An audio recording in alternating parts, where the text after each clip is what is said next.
Good afternoon, everyone. Virgo here. It's April 5th, 2021. Happy Monday to everyone. After last night's memorial stream to the wonderful Catnat, I had to sit back and reflect on a comment that I received by one of my very favorite subscribers named Jeff Brown. As you can see here, the comment states, "You rest easy, the Catnat. I put the stream on after I got home. I'm sorry, I just couldn't get through it. It confuses me a bit that I am feeling such a strong feeling of loss over someone I never personally met. I think a discussion about the nature of friendship in the internet age is in order." Well, Jeff, this one's for you, honey. And I think you're right. I think it is in order. I think many of us are confused about the strong feelings that we have for one another without ever personally meeting, and for many, without even seeing the other's photograph. Let's take a psychological dive into that in this podcast, and maybe we can get some questions answered. We're going to be taking a look at several sources here, all that have been verified and sourced. I'm only going to be looking at what experts have to say about this, because the majority of us are able to actually reach deep down in our guts and know that many of our internet relationships are real.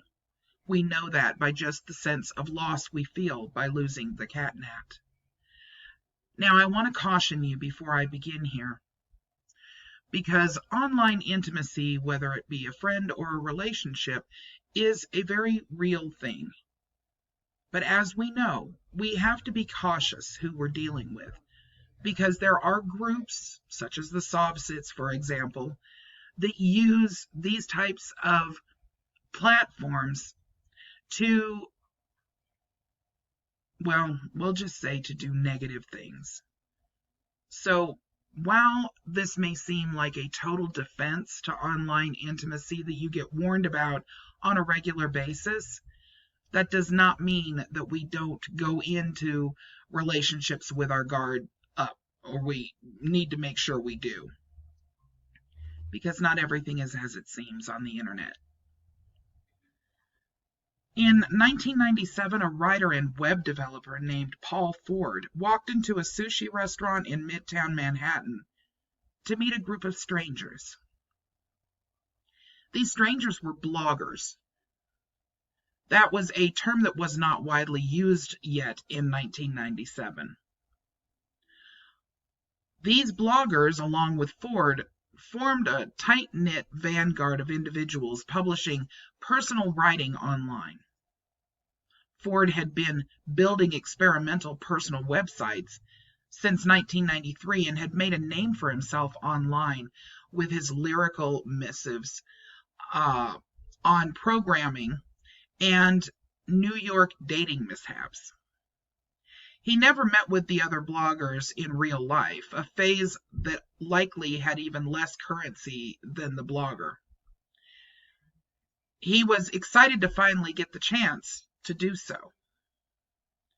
When Ford arrived at the restaurant, however, he froze with anxiety. "I was 22 and the internet was new and everyone was sitting around a table, chatting and laughing," he said. Who went to parties where no one knew one another? He stood just inside the door and watched the group clustered around the table. He said, "I left after 10 minutes." This incident remains as strikingly plausible today as it did 2 decades ago. Relationships that travel from the internet to the non-digital world, or navigate a space somewhere in between, have retained that same patina of weirdness. The stigma associated with online friendship, that persistent doubt that real intimacy can only be created via physical encounter, has not faded. Even in this, the age of social media, when virtual interaction populates almost every facet of daily existence, online friendships are still viewed with suspicion, but they really shouldn't be. The time has come to obliterate the false distances or distinctions between digital ties and the ones that bind us in the physical world. Our lives on Twitter and Tumblr are today a real part of our real lives. Everyone is an internet friend, even people that we know physically in the physical world, even they are internet friends. John Suler, in his 2000 book, The Psychology of Cyberspace, wrote that people tend to separate their online lives from their offline lives. But this is far less true today. With the launch of Friendster in 2002 and MySpace in 2003, and then, of course, the global mammoth of Facebook in 2004, distinctions between friendships online and off grew much more ambiguous. People had to decide which of their friends and acquaintances, many of whom they had not been motivated to see in years, they should befriend digitally. Facebook, in particular, with its early reliance on college email accounts for membership, has tied digital identity more firmly to the IRL iteration.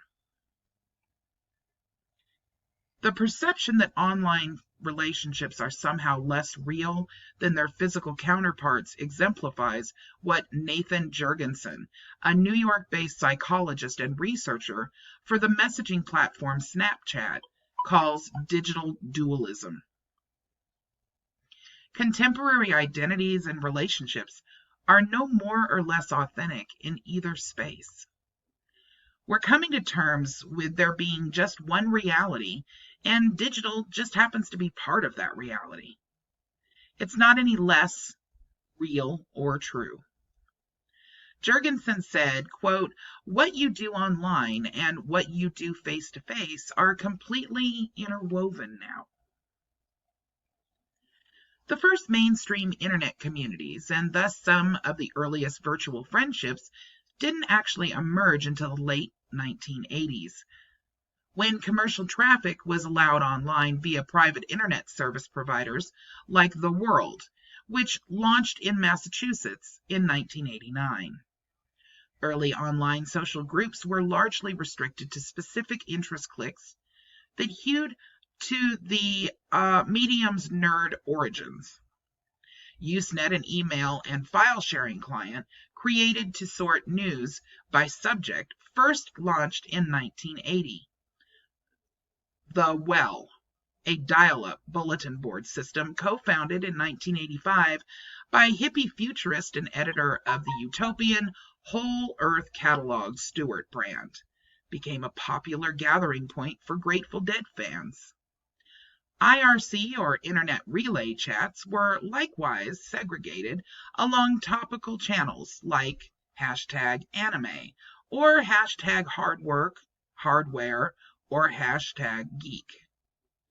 The platform peaked in the 1990s with Ares Free Network, and today is largely reserved for illicit hacker groups with a need for autonomy. This early period crossover from the digital world and into the real one remained rare, in part due to suspicion of the semi-anonymous nature of the internet itself. "You don't tend to find deep relationships online," said Douglas Rushkoff, the tech writer and thinker. "And if you look for them, you could easily get catfished," he said. Catfished, meaning someone who pretends to be someone they're not, using Facebook or other social media to create false identities, particularly in order to pursue deceptive online romances or scams. For those who have grown up on the internet, and we know many of them are our children now, the expectations of honesty in response to the existential chat query A/S/L, meaning age, sex, and location, might be low. But this may not remain the case. Online traffic in the United States increased by more than 1,000% between 1999 and 2003. A byproduct of this growth was a narrowing of the digital divide. Enough people were online that your real friends might well know that you're online. Only ones who could then be mentally reclassified simple friends of friends. IRL meetings became less suspect. Web communities, meanwhile, began to leave the vertical depths of niche interest and join the mainstream. In 1999, a web designer named Matthew Haye launched Metafilter, a general interest online forum that is still active today. Metafilter was designed to help users share links of compelling posts, like cat videos, from across the wider internet. It also became known for its then unique penchant for physical meetups. The meetups were half shy nerds and half relatively normal people, said Rusty Foster, a developer who founded the now largely defunct community called Kuro 5hin, which skewed towards a nerdier audience. Foster has since referred to his site as a gated, dysfunctional community, and that was a quote. The first Metafilter meetup happened in 2001. After an earthquake in Seattle, discussion of the natural phenomenon as it happened caused the members to notice that they lived in close proximity to each other. Once it was safe to go out, they decided to gather at a local bar. It went so well that Haye soon devoted a section of his site to planning these types of events. Haye attended his first meetup at a Belgian spot in San Francisco in 2002. Quote, "I was incredibly nervous because I didn't know anyone," he said. But his fears proved misplaced. It was really a great experience. One of the guys had the greatest username, Fishfucker. Fishfucker turned out to be a really nice dude, he said. Meetups eventually became big business. In 2002, a startup called Meetup was launched that managed online social circles with an IRL component, charging group organizers for added features. The site now boasts over 180,000 meetups, with focuses ranging from New Age philosophy to Greek physique. The internet's ability to convene niche cultures has never flagged. The anxiety still lingered around internet friendship as a legacy of a particular antiquated conception of online life. A sense that the net, like jetpacks and the Segway, was going to be a lot cooler than it has proven to be. The 1980s era techno-utopian vision of cyberspace has a separate and perhaps even pure Matrix-style realm of glowing tubes and binary code was a false one. At no point was there ever a cyberspace, Jurgensen said. It was always deeply about this one reality. The internet is shopping for knitted caps and sharing coupons for bad meals and enduring comments from sexist strangers. It has always included an element of real-life difficulty, and now the rest of us know that.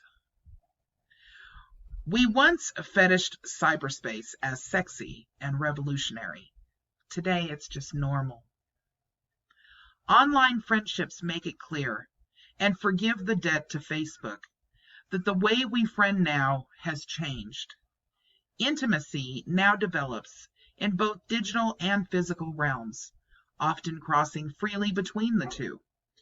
If we accept the equal value of virtual friendship to their IRL analogs, perhaps even doing away with the acronym, we open ourselves up to a range of new possibilities for connections. The internet represents a broadening of the spectrum of relationships we can have. I have lots of online friendships, and I love them all, Jenna Wortham from New York Times Magazine writer states. She says, I'm very comfortable with the fact that I don't know these people in real life and I don't have any plans to. The merit of these friendships lies in their mutability, in your pocket, on your screen, and in your living room. Discarding the distinction between real and virtual friendship does not doom us to a society in which tweets, chat, and email are our only points of contact. It just means that the stranger we meet every day on the other side of our screens will no longer be a stranger, but someone that we may very well learn to know, trust, and love. I think this gives us a bit of insight into why all of us felt so strongly the loss of the CatNat. It certainly gives us some insight into the reason why I love my subscribers as much as I do, and they tell me the same. I think perhaps we've spent a great deal of time looking at the internet as something totally separate from us, when in reality, we spend so much time there now that it really is just another part of us. I hope everyone has a wonderful day, and thank you to Jeff for sending me that comment and making me think so deeply about this subject. I love you all. Bye-bye.